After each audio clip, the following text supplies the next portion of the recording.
Hello Internet and welcome to another League of Legends patch video. Today we're focusing on 7.18. Ben Barrett here, joined by Mr. Ali Jones, our resident League of Legends Lexpert. That's just bad. The word that began with L there. And yeah, let's kick it off with 7.18. So we think this is coming out this week, but maybe next week? This week or maybe next week. There's a little bit of a confusion on that one because of kind of it being the Worlds patch and us kind of running into the end of the year. We're not sure if it's a 2-week cycle or a 3-week cycle. However, you can check on the website, as you always should, for all of the changes we're about to discuss in more detail, as well as that in the official kind of patch post that we have together there. So, champion changes. What we got in 7.18? So champion changes are all over the place, to be honest. There's buffs and nerfs and just general changes. Okay. It's very much little tweaks for most of what's going on. Okay. Most champions are getting 1 or 2 changes. Some are going up, some are going down. But they're just trying to kind of bring it to a nice point where they have a nice competitive game because Pretty much, yeah. This is the Worlds patch. Yes. And while us mere mortals will get to move on to 7.19 fairly quickly, Yeah. everyone else, you know, all the pros and stuff are going to be practicing on this, between now And November. Jeez. Worlds is not for a while. That's a lot of League of Legends over a very short period of time. Yeah, that's arguably too much. Yeah. So yeah, most of the champions are staying more or less the same in terms of what they're doing. There's a decent list of changes, but they are smallish. Apart from the one exception is Ornn, who does not work. Right.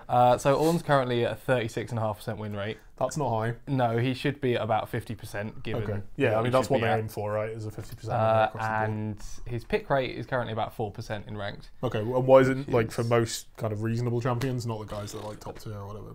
But League's meta is a little bit restrictive, so you tend to see quite a lot. So it'd probably be pushing, you know, maybe pushing towards 7 to 10%. Okay. As a better. So he's about half as good as he should be. Pretty much. Yeah. Okay.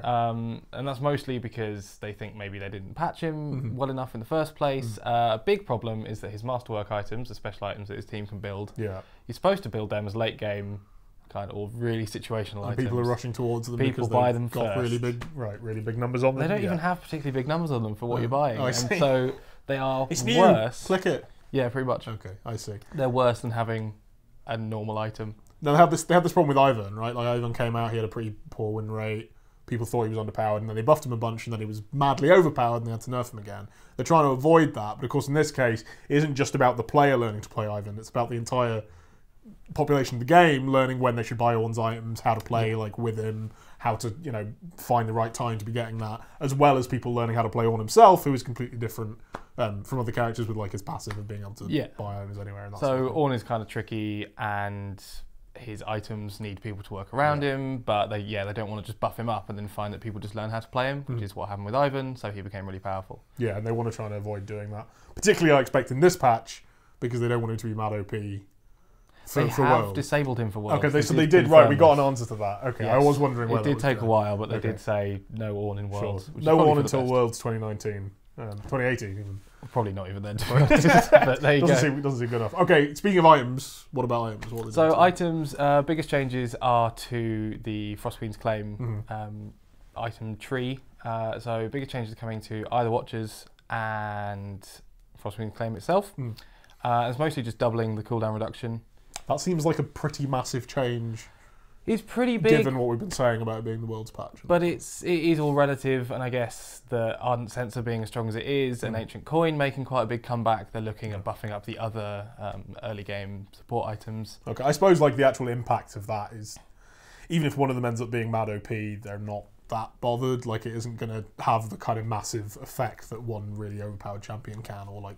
Yeah, I mean, item changes can be troubling. Ardent Sensor is really strong on support right now, but hopefully this is kind of, you know, this is to bring everything to a level, and it's just to encourage different picks, so the meta is less restrictive going into Worlds, I think. And as we've said for the past few patches, larger changes are expected in 1.9, 2.0, 2.1, probably pretty much all the way to the end of the year now. There'll probably be a pretty large rework to someone or something within those set of patches. It looks like, you know, for the next 5 patches, there's probably going to be changes, a significant change to a champion every patch. And then of course we'll get to 2.4/8.0, and that is expected to be massive this year, with all the stuff that we've been covering with Runes Reforged and that sort of thing. Probably try and put up a dedicated video about that at some point in the next couple of months. They also announced over the weekend they're getting rid of the level cap. in the pre-season as well, which I don't really know how it's going to work. But it's mostly it's just to make the loot boxes work better. There we go. So there you go. That's Games 2017. And we're going to make the loot boxes work.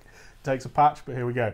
Speaking of loot boxes, I suppose, new skins this patch. New skins. Not loot box exclusive skins. No, not this time. So not like the new Paxivia skin. But there is Eternum Cassiopeia, who joins Rek'Sai Nocturne in the Eternum skin line. I've literally seen her splash art and it looks okay. It looks pretty good. I quite like it. Red, mostly. Yeah. Red Cassiopeia, not purple Cassiopeia. I'll take it. And then there's Championship Ashe, which is the skin line they put out around this time every year. So previously there's been Riven, Thresh, Shyvana, Callista. It's basically who's most popular during the MSI in the spring. They make into a championship. Championship Riven's really sweet. I know that one. Championship Callista I quite like as well. They're good. They're not bad. Yeah. It's nothing particularly special, but it's nice. And of course, a quarter of, if you buy it, the reason they put it out now is because if you buy it, it goes to the League of Legends World Championship prize pool. They're doing the whole crowdfunding thing for that. So that should be pretty good. And then Baron's getting a skin as well. When I saw this, I was like, I don't remember a champion called Baron. And then I did work it out. No, so Baron is also getting a championship skin this year. They'll probably only put it out during the tournament itself. It'll probably just be active on the map. Yeah, that time, so during November's Worlds, and not for now. Yeah. But actually, I really like that. I think that's pretty cool. I think the last time they did it was probably a Christmas one. Yeah. Santa Baron. Presumably, there must be a bunch of other map changes coming. Like for the World Championship map, there is usually like an image in the center or whatever. Yes, well there are emotes and various bits and pieces being added here and there. They're not actually in the post online because they are quite complicated and there's a lot of pictures to put in. But we don't usually bother with the emotes anyway. But we don't usually bother. There will with be some other changes to the map coming. Yeah, there'll be all of the pro teams will be getting their own emotes, so you can bother people in game with them. And then super cool. Various bits and pieces of usually the icon for the worlds goes right in the center of the map. Exactly, so there'll be that and a bunch of other cosmetics attached to that when that comes out. Okay, so that is 718. It will be the patch that the World Championships is played on. Looking forward to that. Does it start in November that it begins? I think so, yeah. I'm not sure when groups start, but the tournament is late November. Okay, cool. And it's in America this year, isn't it? China. China? Yeah. Oh, wow. Was last year's in America? Yes. Okay, cool. So there you go. We know everything about the League of Legends esports scene, definitely. Thanks for joining us. Please do hit us up either next week or the week after for 719, depending on exactly when 718 comes out. We'll tell you that on the post, as I mentioned. That's over on the website, as well as much more details on all the changes we talked about today, including who's getting nerfed and who's getting buffed. Please do subscribe for more, and we'll see you next time.